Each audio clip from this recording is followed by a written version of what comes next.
రాష్ట్రంలో గనుల లీజు, అక్రమ మైనింగ్, దాని ప్రభుత్వం తీసుకునేటువంటి చర్యల మీద మనం ఇవాళ దృష్టి పెడుతున్నాం. శ్రీనివాసరావు గారు, ఇందులో ఒకటండి, ఇందాక ఇప్పుడు తులసిరెడ్డి గారు చెప్పారు 52 సంవత్సరాల నుంచి 1957 నుంచి ఈ రోజు దాకా ఫస్ట్ కమ్ ఫస్ట్ సర్వ్ అనే రూల్ ఉంటే మైనింగ్ లో ఈ 52 సంవత్సరాల నుంచి పనిచేసిన ప్రభుత్వాలు ఇంత దారుణమైన రూలు, ఎవడు ముందొస్తే వాడికి ఇస్తాం, దోచి పెడతాం, జాతి సంపదని దోచి పెడతాం అన్న నిర్ణయాన్ని మార్చకుండా కళ్ళ గంతలు కట్టుకుని వ్యవహరించారంటే ఎంత దోపిడీ జరిగిందో మనం అర్థం చేసుకోవాలి. మొట్టమొదటిది అంటే ఏ అధికారైనా శ్రీనివాసరావు గారు తెలియక, లేకపోతే వాళ్ళ ప్రయోజనం ఖచ్చితంగా తెలియకుండా ఎట్లా ఉంటది. ఇది ఇప్పుడు ఈ సంగతి మనం ఒక కామన్ మ్యాన్కి చెప్తే అసలు వాళ్ళు ఎంత చేదరించుకుంటారో, ఎంత అసహించుకుంటారో రాజకీయాన్ని. ఫస్ట్ వచ్చిన వాడికి నేను ఇచ్చేస్తాను, కాంపిటేటివ్ బిడ్డింగ్ అనేది ఉండదు, పోటీ లేకుండా ఎవడొస్తే వాడికి నేను ధారాదత్తం చేసేస్తానంటే ఇంతకన్నా నవ్వులాట ఏమన్నా ఉంటుందా ప్రపంచానికి తెలియాల్సింది మొట్టమొదటి. ఎందుకంటే ఇది జనాన్ని కనపడేది కాదు. కనపడేది కాకపోతే ఇంత లక్షల కోట్ల రూపాయల దోపిడీ, వేల కోట్ల రూపాయల ముడుపులు ముట్టడానికి ప్రధాన కారణం. రెండవది, ఇవాళ సర్వే మొదటిది మీరు చెప్పింది లీగల్ గా చేస్తే ₹1 మిగిలేదైనా మనం జాగ్రత్త పడాలి ప్రభుత్వానికి. సరే ఆయిల్ అన్నారు, రాష్ట్రానికి ఇప్పటివరకు ఆయిల్ కార్పొరేషన్ లేదు కాబట్టి ఎవరికో ఇచ్చారు, లేకపోతే వేరే రాష్ట్రాల ఆయిల్. ఇక్కడ మనకి మినరల్ డెవలప్మెంట్ కార్పొరేషన్ ఉంది, ఏపీఎండిసి ఉన్నది, దానికి ఎందుకు ఇవ్వలేదు అన్నది. ఎన్ఎండిసి ఉంది, వాళ్ళకి ఎందుకు ఇవ్వలేదు అన్నది రెండోది. పోతే ఇక్కడ ముఖ్యమైన అంశం ఏంటంటే కాంపిటేటివ్ బిడ్డింగ్ లేకపోవడం ఒకటి, తర్వాత సర్వే చేయకపోవడం. సర్వే ఆఫ్ ఇండియా పెట్టుకొని కర్ణాటక గవర్నమెంట్ కానీ ఆంధ్రప్రదేశ్ ప్రభుత్వం కానీ అక్కడ సర్వే చేసి ఉండాలి ప్రాపర్ గా, ఎవరెవరు బౌండరీస్ ఏ ఉన్నది. అక్కడ అధికారులను సక్రమ నిజాయితీన అధికారులు. ఇప్పుడు ఇవాళ ఒక గాలి జనార్దన్ రెడ్డి 2 రాష్ట్ర ప్రభుత్వాలను పూర్తిగా శాసించేంతగా వేల కోట్ల రూపాయలు నడుపుతున్నప్పుడు ఒకరి సిన్సియర్ అధికారం ఉంటే సరిపోదు. రాజకీయ సంకల్పం లేకుండా జరిగే ప్రసక్తే లేదు. కాబట్టి రాజకీయ సంకల్పం లేదు. మూడోది, ఏమైనా ఒక కోర్టుకు వెళ్ళినా కూడా ఇండిపెండెంట్ ప్రాసిక్యూషన్ లేకుండా, న్యాయ వ్యవస్థ సక్రమంగా లేకుండా, స్పెషల్ కోర్టులు లేకుండా ఒక 100 సంవత్సరాలు వీళ్ళ ముందు ఏవి ఆగమంటారు? ఖచ్చితంగా ఆగమండి. ఇప్పుడు 2 ముఖ్యమంత్రులు మార్చే పరిస్థితి ఇందాక చెప్పారు.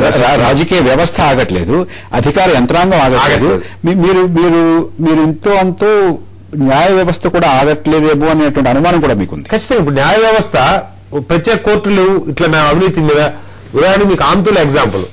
గతంలో ఒక ఇది ఇచ్చారు, రాజకీయాలు. ఈయన ఒక ఎంపీ అండి, ఒక ఎంపీ ఇవాళ ఇదొక్కటే కదా, చిన్న ఉదాహరణ చెప్తాను. రోడ్డు కాంట్రాక్ట్స్ లో కూడా 100 కోట్లు సంపాదించుకున్న ఎంపీలు ఒక ఎంపీ పదవి ఎందుకు తెచ్చుకున్నారంటే పేరు రావాలని తెచ్చుకోవట్లా, ఎక్కడ పబ్లిసిటీ రావాలని తెచ్చుకోవట్లా, కేవలం ఆ పదవిని అడ్డం పెట్టుకుని 100 కోట్ల రూపాయల కాంట్రాక్టులు దండుకోవటానికే ఎంపీని అడ్డం పెట్టుకుంటున్నారు. వాళ్ళు ఏం చేయగలుగుతున్నారంటే, ఒక నియోజకవర్గం ఉంటే అక్కడ సంవత్సరానికి 5 కోట్లు 10 కోట్లు జనం ఏదడిగితే అది, వీరికి వేల కోట్ల రూపాయలు ఇక్కడ వస్తున్నప్పుడు రోడ్లు వేయిస్తారు, అడిగిన వాళ్ళకి అడిగిన పని చేస్తారు, దేవుళ్ళు అయిపోతున్నారు. అంటే ఈ అవినీతి జనానికి తెలియదు. మన కళ్ళ ముందు కనపడే ఒక ఆఫీస్ ప్రమాదం ఉంది, చాలా పెద్ద ప్రమాదం. ఇప్పుడు ప్రభుత్వం తాజాగా నిర్ణయం తీసుకుంది, రామ్మోహన్, అవునండి, తాజాగా నిర్ణయం తీసుకుంది, ఆపేయాలంది, రవాణా కూడా చేయకూడదని అంది. సిబిఐ కూడా ఎంక్వైరీకి రాసేమన్నారు. ఇందాక మనం చీఫ్ సెక్రటరీ గారు చెప్పినటువంటి మాట కూడా విన్నాం. అక్కడి నుంచి ఇంకా మాకు సమాధానం రాలేదు, కానీ మొత్తానికి సిబిఐ కూడా మేము ఇది నివేదించాం, వారు కూడా దీన్ని దర్యాప్తు చేస్తారనేటువంటి మాట ఆయన చెప్పారు. మీరు ఇంకా కూడా దీన్ని ముందుకు తీసుకెళ్లాలి, ఢిల్లీ వెళ్ళాలి, అఖిలపక్షంలో వెళ్ళాలి, మైనింగ్ ఆపడమే కాదు లీజులు రద్దు చేయాలి అనేటువంటి డిమాండ్ తోటి ముందుకు వస్తున్నారు. అవునండి, ఎందుకంటే ఫస్ట్ అసలు మైనింగ్ పాలసీని కూడా మనం చర్చించుకున్నట్టుగా ఈ బిడ్డింగ్ ప్రాసెస్ తీసుకురావడం అనేది ఒకటి ఉంది. దానికన్నా పక్కన పెట్టేస్తే ముందు ఈ అక్రమంగా మైనింగ్ ఏదైతే చేశారో వేల కోట్ల రూపాయలు బయటకు వెళ్ళిపోయింది. అదంతా ముక్కు పిండి వసూలు చేయాల్సిన అవసరం ఉంది రాష్ట్ర ప్రభుత్వానికి, దేశ సంపద కొల్లగొట్టినట్టు. కాబట్టి ఇది పేద ప్రజల ఆస్తి.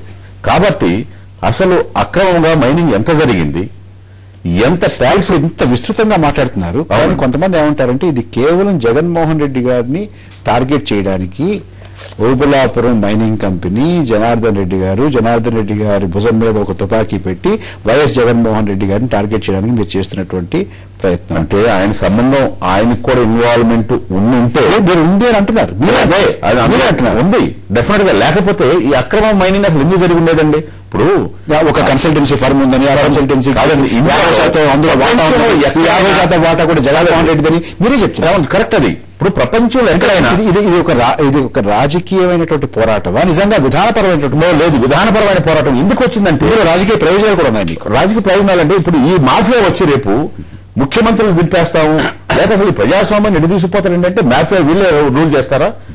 అందువల్ల దీనికి ఎక్కడోసారి ఫుల్ స్టాప్ పెట్టాలి. తులసిరెడ్డి గారు, తెలుగుదేశం వారు చెప్పే దాంట్లో నిజంగా విధానపరమైనటువంటి పోరాటం ఉందా, లేకపోతే ఇందులో రాజకీయ పరమైనటువంటి ప్రయోజనాన్ని ఆశించి ఎవరినో ఒకరిని గురి చేసి చేసేటటువంటి ప్రయత్నం అయింది, సంఘర్షణ అయింది? ఇప్పుడు మీ ప్రభుత్వం తీసుకుంది, నిర్ణయాలు తీసుకున్నారు, సిబిఐకి ఇచ్చారు, త్రిసభ్య కమిటీ వేశారు, ఆ కమిటీ ఇచ్చినటువంటి నివేదిక తీసుకున్నారు, మైనింగ్ ఆపారు, రవాణాను కూడా ఆపారు. తులసిరెడ్డి గారు పడలేదు అంటున్నారు. కాదు, తులసిరెడ్డి గారు బిగిన్ చేసే ముందు మొన్న ఇదే గాలి జనార్దన్ రెడ్డి గారు వచ్చి ఇక్కడ ప్రెస్ కాన్ఫరెన్స్ పెట్టి ఏమన్నాడండి? అలిగేషన్స్ అన్నాడు.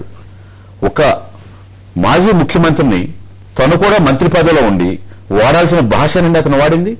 2, మనం మంత్రిగా ప్రమాణ స్వీకారం చేసినప్పుడు ఏమని చేస్తాడు? ప్రజల ఆస్తులు కాపాడుతానని ప్రమాణ స్వీకారం చేశారా లేదా?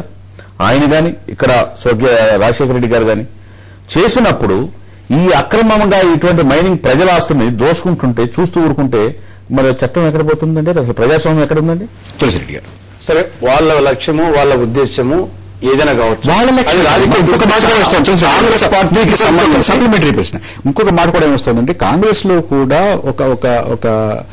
ఒక వర్గం దీని ద్వారా జగన్మోహన్ రెడ్డిని, లేకపోతే ఆయనకున్న బలం ఉన్నటువంటి దాన్ని ఎంతో అంతో అదుపులోకి తీసుకురావాలి, అంచేత ఈ రకమైన నిర్ణయాలు అనేటువంటి మాట కూడా వినిపిస్తుంది.